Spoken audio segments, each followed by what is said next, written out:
Well, for those of you who haven't been here before, we have been talking about the season of Advent, and we're now in the Pink Week.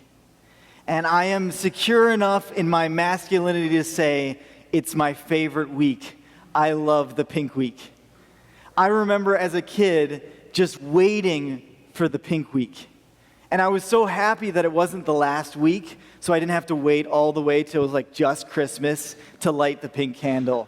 And it really wasn't even about what the candle represented, which is really cool. We'll get to that if you don't know. But it was just really exciting because that was like the different one. I don't know, maybe I felt like I was the pink candle, right? A little odd, a little out there, a little different, didn't fit in with the other purple guys.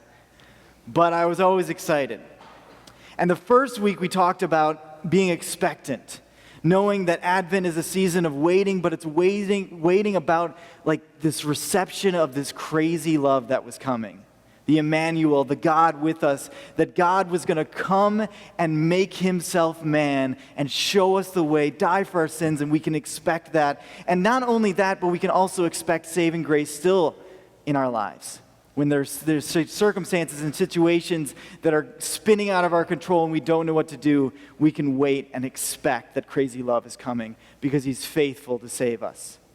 The next week, we talked about preparation. That was week 2, that was last week. We talked about the way that we can prepare our hearts by turning to him, by admitting that we can't do it on our own and focusing on following after him. This week is the week of joy. Joy, that's the pink candle. Pink is the best, right? Everyone had Starburst candies. And which is the best color? Pink.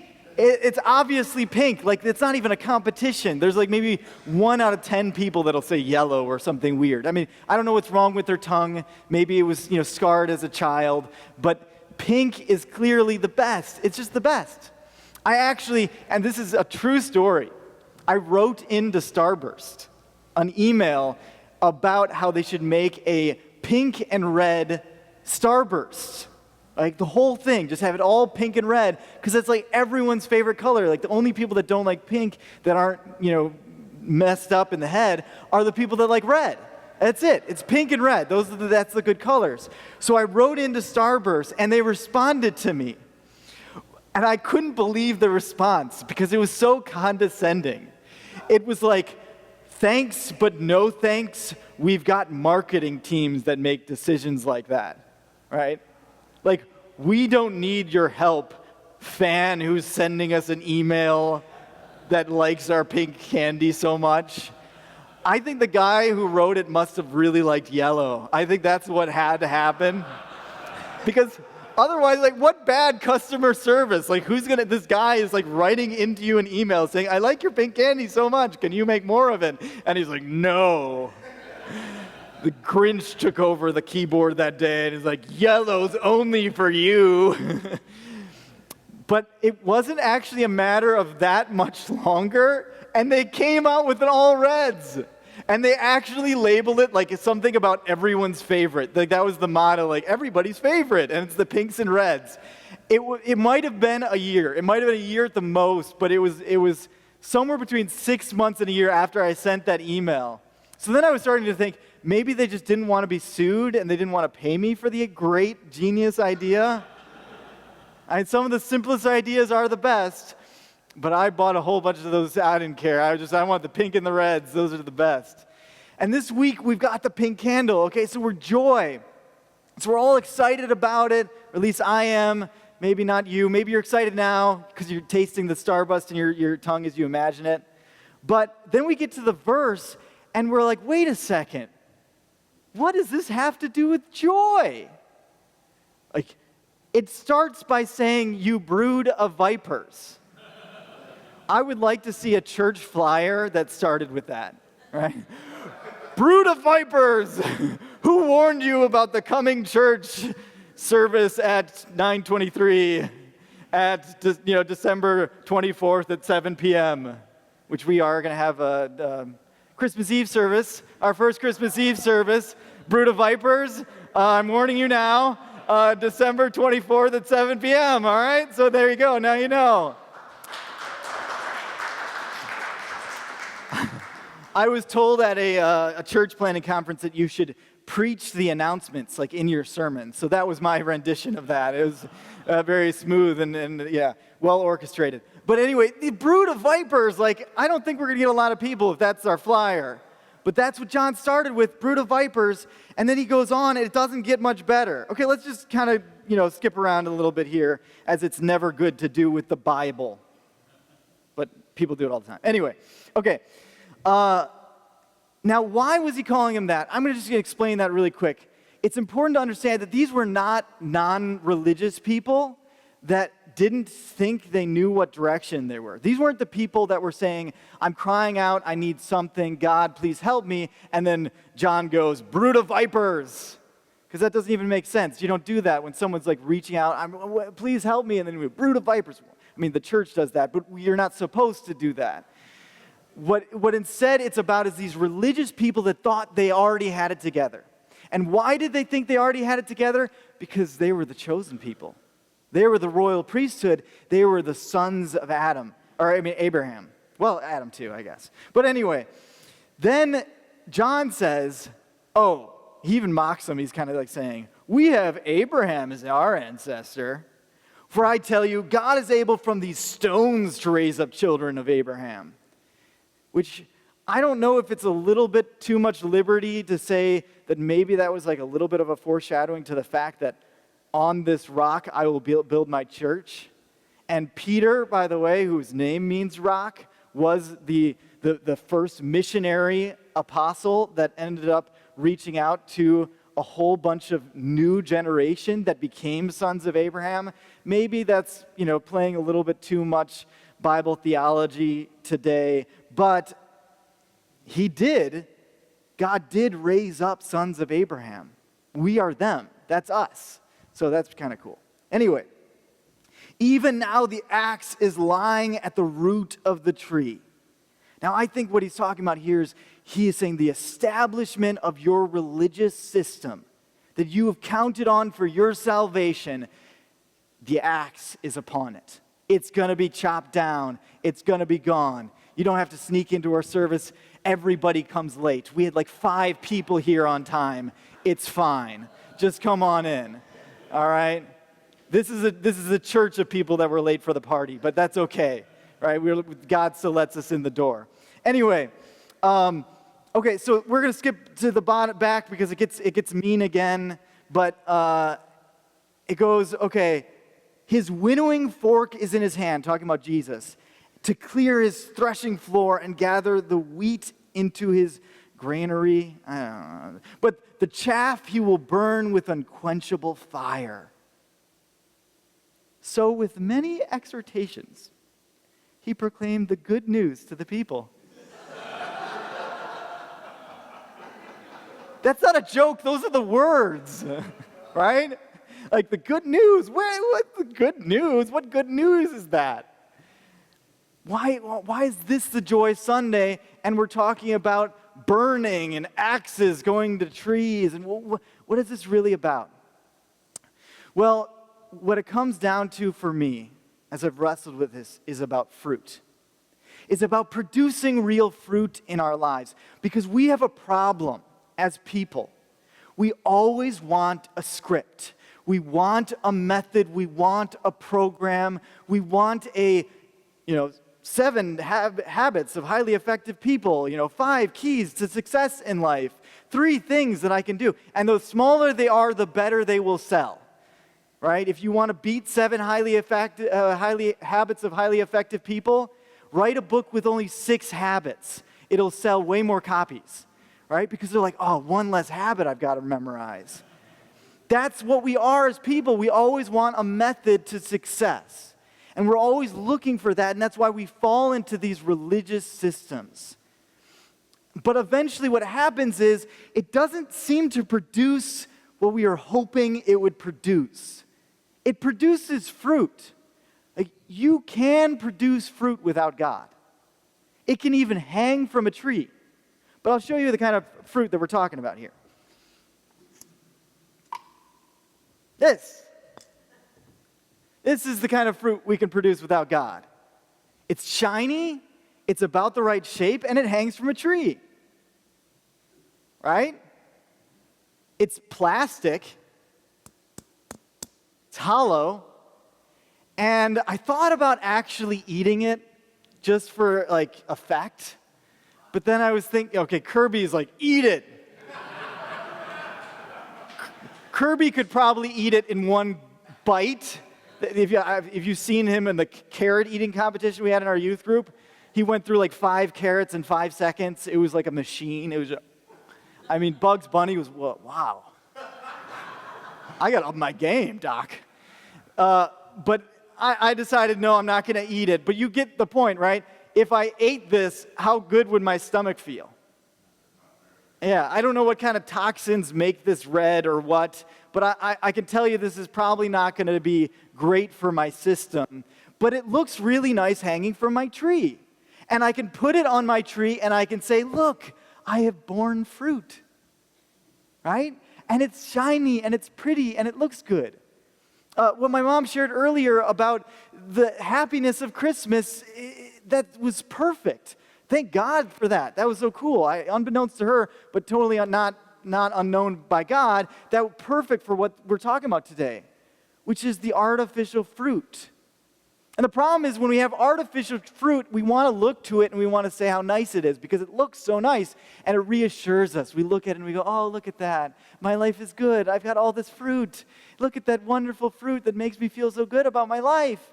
And we look for every excuse to just look at the fruit and not eat it because we know what will happen when we eat it. It'll be horrible. It's plastic. It's hard. It's tasteless. It does nothing for us, but it looks pretty if we stay a little bit farther away. Okay, then there is real fruit. Real fruit. It works the exact opposite principles of the plastic fruit.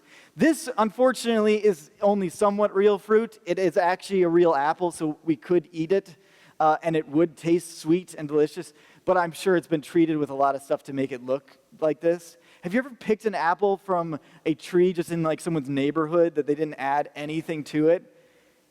And it looks completely different than this?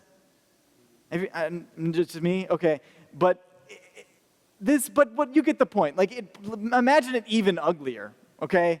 Even uglier. But it's real, and it's tasty, and it nourishes us. And it's what life is really about, is producing this kind of fruit. There's actually a scientist that attends church here. He attends the 10 o'clock service. His name is Bob Adair. And he was just recently on NPR and on the news station because he came up with this solution or fix. He would have a problem with me using those words, but at least help to the problem of growing citrus. In this community, we grow a lot of citrus. It's a huge part of Vero Beach is growing citrus, and we've had problems. There's this disease, and I wouldn't go into what it is because I don't know. But he came up with something that helps prevent that, and it also helps the citrus grow twice as fast. And what it is it's like a covering that goes on top that covers not the fruit, not the tree, but the soil. It's just this basic tarp. Maybe he would think that was an insult if I said it was just a tarp. But it's just this, it looks to me just like a tarp, and it's like fixing the problem because it's protecting the soil and it's allowing that thing to grow. Now, who would have thought? Because if you didn't know anything about growing trees like me, you would have looked at the fruit and you would have said, okay, what can we do to the fruit? Like, how can we help the fruit grow? Because we're going to be focusing on the fruit. That's what we want. Why wouldn't we focus on the fruit? But the problem is that's not how you grow a tree. In fact, you can't even grow a tree by focusing on the tree. If you focus on the tree, you're already too late and you're focusing on the wrong thing. Doesn't help at all. It's just the soil. It's the soil. That's where it gets all its nutrition because it comes from the roots. And over again, when we look at religion, And this goes for Christianity as well as every other religion. But when we go for religion, we're focusing on what to do to look good. I've even heard it described over and over by atheists that what religion is morality taught with some kind of mythology. Okay, morality with mythology, that's the basics of religion. And I think, what a silly understanding and a missed opportunity of what we've really got here. Because if this is all you're focusing on producing, is some system of behavior that you deem better, you've missed the point of what we're offering here. Because this is nothing. This has no value. I don't care about this. You can hang your trees with a whole bunch of this, and it's still not going to impress me. What we're after is this. Now, this you can fear someone into creating. This you can guilt someone into producing because people can actually manufacture this. They can make it themselves, and they can make it rather quickly. There's factories that just spew out these things at such a rapid pace that they're really cheap. They're shockingly cheap. This takes a lot more time, a lot more energy, and it's a lot less in our control. We can't fake it. We can't manufacture it. We've just got to have the roots grow deep. We just got to have the soil moist with nutrition. We just got to have it fed. And then over time, it just naturally comes. And the problem with a lot of people when they talk about grace versus law and law versus grace, and they talk about whether we should focus on what to do as Christians or just the grace of God, and there's debates, and they've been happening for thousands of years. They've even killed people because they thought the phrasing was wrong before. That's crazy to me, but it's the wrong paradigm. It's not about grace versus law. It's about just getting the roots growing deep. The way that I think is the theologically best way to describe it, also very shallow, so I like it, it's religion versus relationship. The method of religion that can teach you what to do, 5 steps to reach God, versus just having a relationship with Him that takes time to produce, like any relationship. I can't meet someone for the first time today and then force a relationship by, doing the right things. Andres sent me an article today about the 5 tips to be better at small talk. So thanks, Andre, for helping me in my issues. 5 helps for better for small talk. And, they're good principles there. Some things I should have known anyway. But, say hello was one of them. Who would have thought? Apparently, you're supposed to do that in small talk. I'm not great at small talk. But anyway, there's no key phrase that I can say. I'm not here to make fun of anyone, so I don't want to make fun of the Jehovah's Witnesses. Okay, I'll make fun of people that are in my family and myself. But other than that, maybe Mark when he was, other than that, I don't make fun of people here. But the Jehovah's Witnesses, they come and they knock on their door. Who is excited to see a Jehovah's Witness, by the way? Anybody? No? Okay. Who hides? Anybody? Let's be honest here. Okay, we're in church. We can be honest here. Okay, we got a fair amount of hiders. Okay, who just doesn't come to the door? Who answers the door naked? It's a trick question.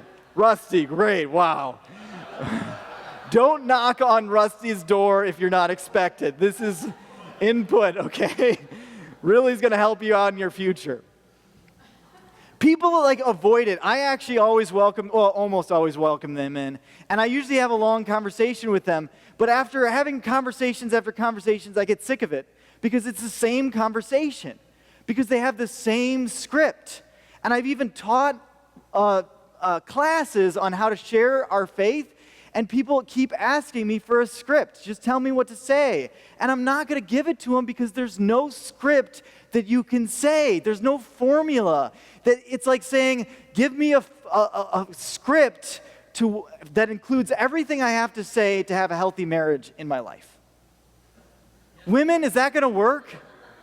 Yes, dear. That might be a good a good thing to say. But if that's your whole script, it's the whole script, you might be in problem.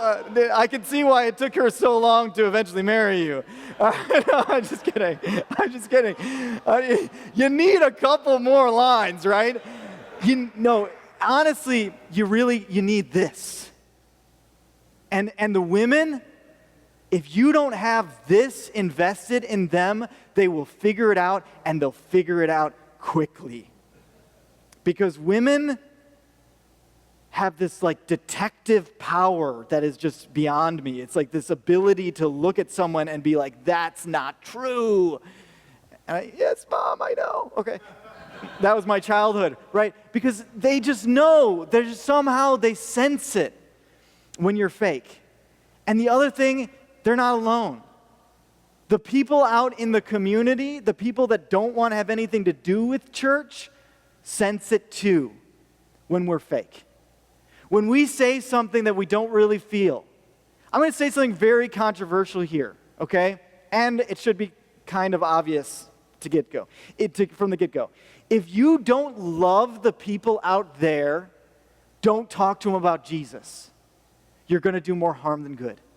And there's no phrase or script that I can give you if you don't authentically love them to the point that you're willing to sacrifice what you want for them. Don't bother to try, because you failed before you even started, because it's all about real love. If you don't have authenticity, if you don't really care for them, if you're not really willing to lay down your life for others, it's going to come out. It's going to be phony, and it's going to be a waste of your time and energy. If you're really there, my advice to you is focus on getting to know this guy. Because when you get to know this guy, you can't help but love that one. If you really know this guy, you can't help but want to serve this one. And this is the question that I want all of us to wrestle with on this Joy Week. This week of joy. What would you do in Christianity, in your faith, if you weren't obligated to do anything? You're no longer obligated to do anything for God. Would you do nothing? You're no longer obligated to go out and talk to people, to love people, to give of things. You take out obligation entirely out of your faith, out of your walk, out of your religious walk. Do you just sit there? Do you do nothing? Because if so, then maybe you've got a heart problem. But for me, I don't care how easy it is to guilt people into the fake fruit. I'll never do it. It's not worth it because it's not real. What I want to do, and what I think Jesus did, and what I see him again and again doing, is trying to inspire people to grow this. It takes more time, it's a lot harder, and there's no method, there's no script, but it is real. It's nutritious. It feeds the soul. And what I'm talking about is a relationship with God. Knowing God, loving God, and being there with your roots deep in him. And then the fruit just comes. No longer living this obligation of like, yeah, I put money in the basket in the back because I want to get into heaven. Yay! Right? No, forget that. Don't give it if it's obligated. Right? No longer going out in the community and putting in your community service because it's my duty, it's my responsibility, it's my obligation. No, don't do it then. Don't do it then. If you don't want to do it, if you don't see it as a privilege, don't even do it. But you know what? I think there are enough of you that really love people. I think there are enough of you that really want to see change. Maybe I'm a fool, but I think there are enough of you that really love God, that if it's just us that really love God and really want to go out and help people and really want to make a difference, we can change the community forever. I think that if we offer only what's real, we don't ever have to dress it up. We don't even have to give it like little things to make it look pretty. If we just give people the real fruit to say, hey, this might be a little ugly, it might be a little small, but it's the fruit that I produced. This is who I am. That would be enough. That's my crazy idea. It's really not mine. It's Jesus. It's Jesus' crazy idea. of giving just that authentic, real fruit. And you give that fruit, you get to be happy. You get to be joyous. Now, in producing this fruit, in living this life, and doing it this way, I can't give you a magical formula that's going to make your circumstances change overnight. So when I look back at this reading, I see a lot of things that verify that. It's talking about the tax collector, right? The tax collector is like a gangster, basically, of the time. We're talking about Michael Corleone kind of guy, right? Who almost all of them, if not all of them, are stealing from the people because that's how they really get their money. And they have the power to do it. And isn't it interesting that Jesus doesn't say, stop being a tax collector? Right? If I was a tax collector, I almost want him to say, stop being a tax collector so that I could escape and do something different and get a new start. But instead he says, just do it, but do it with love, do it right. Be a tax collector, but be a good tax collector. A lot of people claim that the Bible supports slavery. Paul isn't supporting slavery. He's just saying, if you're a slave, do you love God enough that even if you have to stay in your slavery, you're still going to love God? Even if you just have to stay in those bonds and those chains, are you still going to love God? And I think that's an awesome lesson for us. To produce real fruit. See, the fruit of the Spirit is something that you can't manufacture. And one of the fruits of the Spirit is joy. You can live a life where you're pursuing happiness, and you're going to grasp it for a second.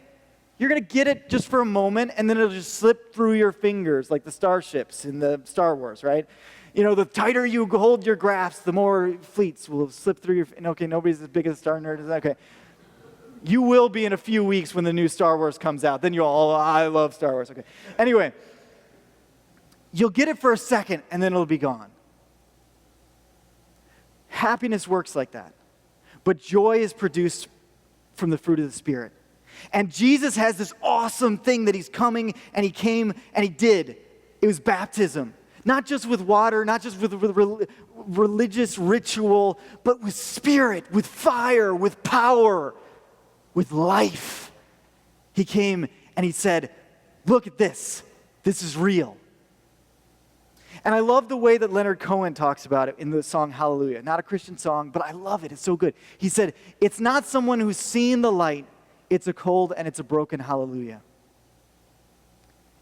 It's a cold and it's a broken hallelujah. And so here's where I'm at today. I don't know where you are. Maybe you're someone who's like, I don't even know if I really believe that there is a God.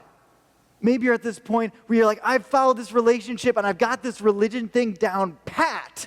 And I can do all the right things. I can raise my hand at the right moments. I can say the right prayers at the right services. I can do all of the things. I'm really good at it, so I just rather play along than to have to look in my heart and look at those roots and see where they're really at because they've become withered. I don't know. Maybe you're just starting to bud, but you look at your fruit and you're like, it's so small. I want bigger fruit. Maybe in your life you're focusing so much on the fruit that you produced that you're neglecting the roots and just feeding it. I don't know where you're at, but I can tell you this. The best thing that we can do, you want a script? You want a script to follow? I'll give you it right now. Jesus. It's done. That's the whole thing. If you take a month to memorize it, don't become an actor because, that's pretty sad. That's it. That's one line. That's a prayer right there. Jesus.